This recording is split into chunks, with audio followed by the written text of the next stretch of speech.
39th week of pregnancy. Have you come this far? Yes, very close. I'll even ask you before we start. The video tells me since which week you have been here and what the feeling of time you are in this 9th month. And that 9th month takes a while, right? But wait, I'll help you pass the time telling you about the kilos you gained. What is distributed in each thing will have about the baby's development. Of course, he continues to develop. There will be feeding tips and tips this week. So come here, stay with me, and I'll tell you.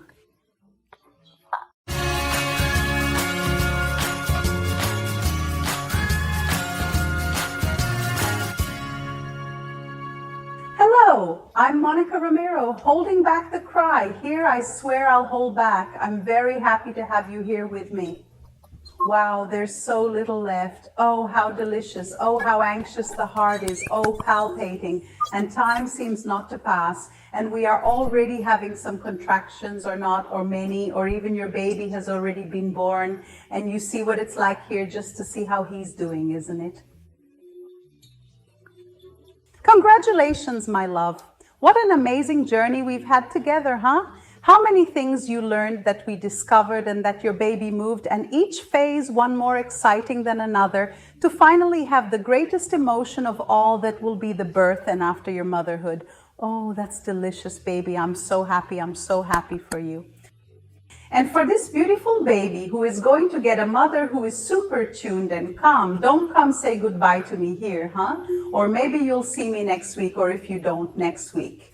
In the video, The Development of the Baby, you will see me about breastfeeding, about labor, and all the other information you seek. And if you don't find something here, you tell me, send a direct on Instagram, send a message, and I'll produce more content for you because I don't want to leave you ever again. And come on, let's talk about you. It's your uterus. Although it was growing, it began to descend, and now the top of it is about 20 centimeters above your navel. That's because your baby is coming down. It's fitting, considering the little cephalic babies, okay? The babies who are sitting, you won't get that relief. It's a nice relief because you're breathing better and being able to eat better, but it's not that good because the trips to the bathroom are super frequent. Bladder capacity is super compromised. But as I said in the original video of the series, calm down. Not everything can be seen from the bad side. The good thing is that with a looser lung, you have more breath to get to the bathroom. The nights are also more choppy, hard to sleep all night. We have to go to the bathroom, or anxiety comes, or the baby moves, or we're going to move and our hips hurt, and there's that pelvic pain. You know that pain right there on the little beetle's head. There on the parakeet, you can do it too. And all this weight is reflected in back pain, fatigue. You're carrying a lot of weight, aren't you? Speaking of weight, a curiosity, did you know that pregnant women in tropical countries gain more weight than in countries that are colder? It's a true statistic. Average earnings will vary greatly. What was your weight at the beginning of your pregnancy? The skinnier ones gain more weight and the cutest ones gain less weight. The weight is more or less divided, thus 3 and 200, 3 and 100 for the baby. About 1 kilo of the uterus plus or minus 1 kilo and 100 of the placenta. Yes, the placenta too. It is heavy, around 1 kilo and 100 grams of amniotic fluid, almost 1 kilo between 9 and 1 kilos of breasts. They have also grown and will grow even more after childbirth, which is when there is a real decrease in milk, which we call apopadura, 1 kilo and 100, 1 kilo and 200 of blood. And blood also weighs more or less 1 kilo and 100% of fluid retained in the body, which we feel mainly in our hands, right? That would be fluid retention, and about 4 kilo of fat. What about that whole breastfeeding slimming thing? Is it? It's true, but many people don't lose weight because it also increases our hunger. You imagine that in free breastfeeding, the exclusive demand of the baby, you are feeding a baby that was bigger than it was inside your belly. You need even more calories. So we're hungry like a lion. We often end up not making the best choices, which are the healthy choices, and we end up gaining weight again. But the calorie consumption in breastfeeding is really big, and that's when women, many of them, are able to recover.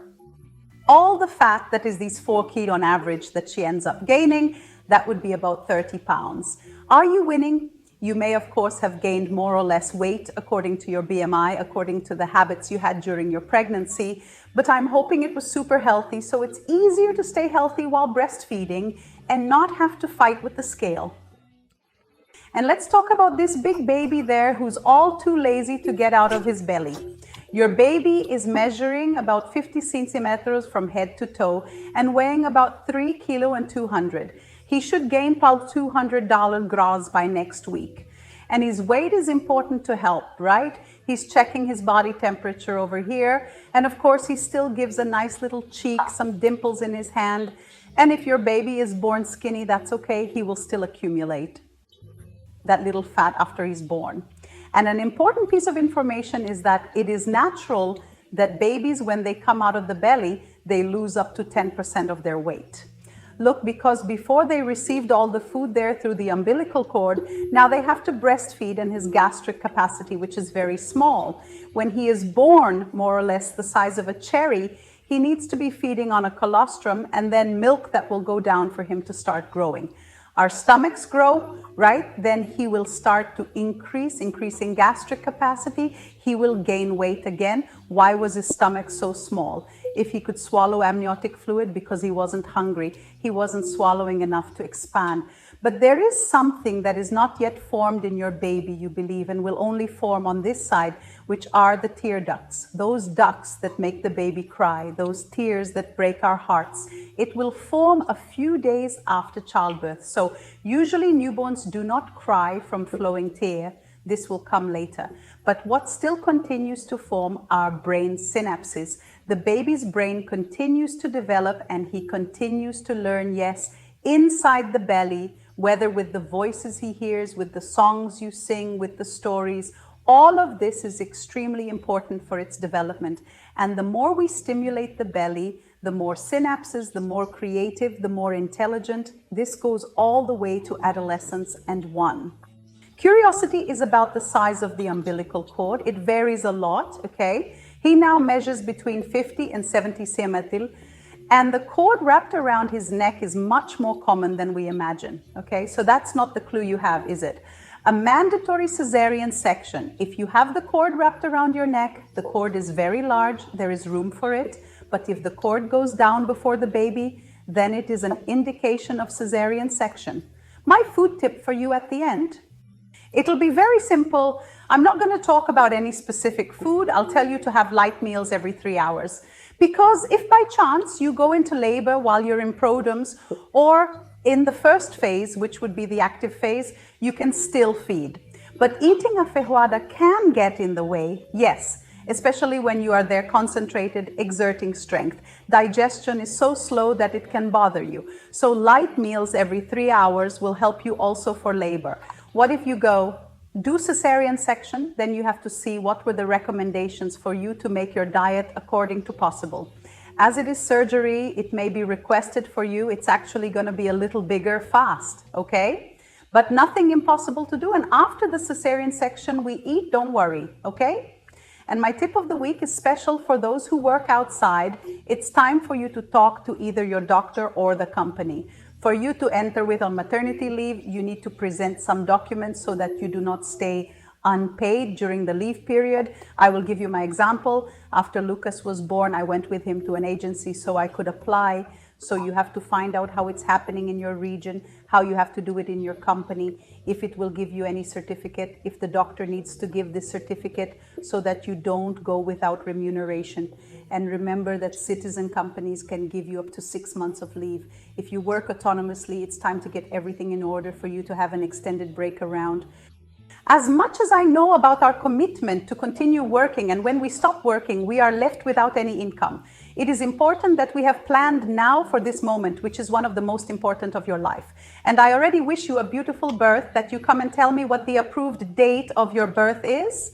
Do you have a C-section scheduled? What is the day of the cesarean section? What month are you? Mother of March, of August? Tell me that I want to know. I want to know everything that is happening, that I am mega anxious, very happy that you have.